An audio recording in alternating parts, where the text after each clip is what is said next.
कार्यक्रम कसा असणार आहे, कोणकोणत्या गोष्टी अपेक्षित आहेत?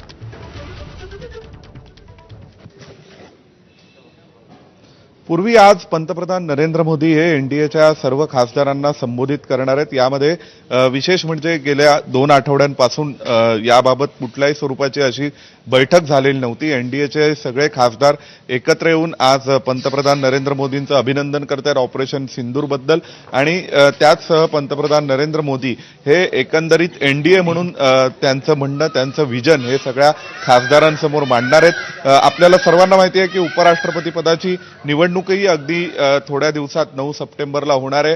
तर त्या निवडणुकीपूर्वी एनडीएमध्ये समन्वय साधण्याची समिती काल भाजपकडून नियुक्त करण्यात आली आहे आणि त्यानंतर आज एनडीएच्या सर्व खासदारांसोबत पंतप्रधान नरेंद्र मोदींची बैठक.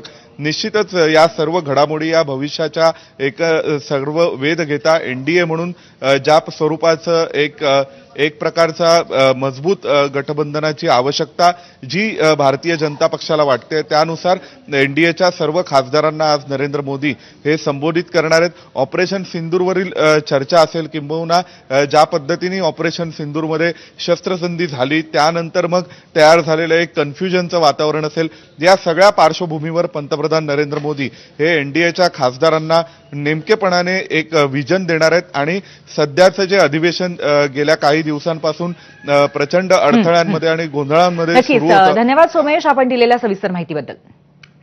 दरम्यान इंडिया आघाडीच्या बैठकीची मोदींनी धास्ती घेतल्याचा टोला खासदार संजय राऊतांनी मारलेला आहे.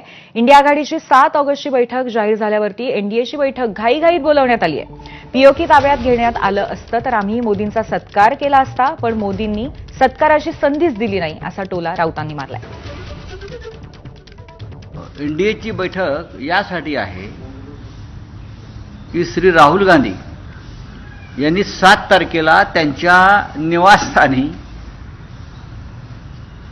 यूपीएची बैठक म्हणजे इंडिया ब्लॉकची बैठक बोलावली आणि त्या बैठकीला सगळे प्रमुख नेते उपस्थित होत आहेत. आता बहुतेक त्याला त्यांच्या मनामध्ये काय भय निर्माण झाला या आमच्या बैठकीमुळे, त्याच्यामुळे मोदीजींनी इंडियाची बैठक आज बोलवली. त्यांचा हा जुना कार्यक्रम आहे, पण त्याच्यामुळे आमच्या बैठकीला काय परिणाम होणार नाही. मोदी 75 वर्ष पूर्ण झाल्यावरती सप्टेंबरला रिटायर होत आहेत म्हणून सत्कार करणार आहेत एनडीएचे लोक की आणखीन कशा करता.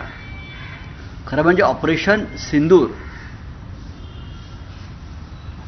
थांबवलं नसतं आणि मोदीजींनी सांगितल्याप्रमाणे, वचन दिल्याप्रमाणे पीओके हे ताब्यात आलं असतं तर आम्ही सगळ्यांनी सुद्धा मोदींचा सत्कार नक्की केला असता. लाहोर, कराची, बलुचिस्तान वगैरे वगैरे वगैरे की आता पीओके घेणार हे राजनाथ सिंग म्हणाले, अमित शहा म्हणाले, मोदी म्हणाले. आम्हाला सत्कार करण्याची त्यांची संधी मिळाली नाही मोदींची, याच्याबद्दल आम्हाला दुःख आहे. विधिमंडळाच्या लॉबीमध्ये आमदार गोपीचंद पडळकर आणि आमदार जितेंद्र आव्हाड यांचे कार्यकर्ते भिडले होते. दोन्ही नेत्यांच्या कार्यकर्त्यांमध्ये मोठा राडा झाला होता.